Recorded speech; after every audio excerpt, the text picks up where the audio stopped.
shimala heenaa biltsiginnaan eessa seenaa jawar filatamuufi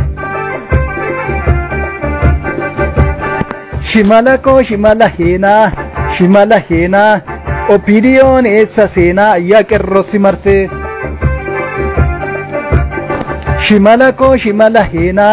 shimala heenaa warri gantuu eessa seenaa abaawoon nufee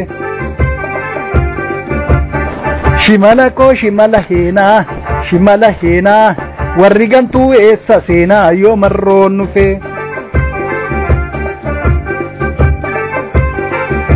marroo kiyya marii kalli xaafalmatu jabaan akka keetii kumni yaa dhalatu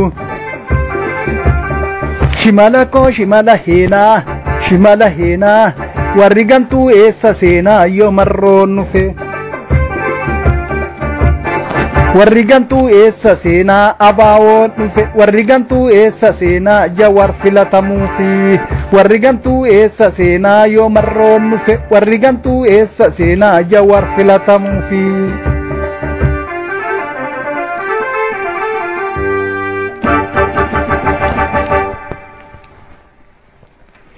carraan Oromoon qabdu ishii dhumaati kana waan goonu of eeggachaa akkaataatti deemnu of eeggachaa akkaataatti dubbannu of eeggachaa yoo hin hojjetin ammas wanti tuni nu harkaa baddi oppiidiyoon akka Oromiyaan jeeqamtuuf shira adda addaa hojjechaa jirti kanarraa qeerroon keenya of eeguu qaba uummanni Oromoo dhaaba keenya kaafaa'u tani ummata Oromootiif ta'u waliin fuulduratti tarkaanfachuu qaba carraa dhumaatiin ishiin tana biyya alaatis biyya keessaayis kaafaa waliin dhaabbachuu Jawaar waliin dhaabbachuu Baqqalaa Garbaa Maraaraa Guddinaa qeerroo waliin qeerroon waraana Oromiyaati waraana biraan qabnu qeerroo waraana Oromiyaati kanaafuu dhaaba keenya filachuu qabna ishii dhumaatiti carraa ishii dhumaatiti injifannoon kan uummata Oromooti.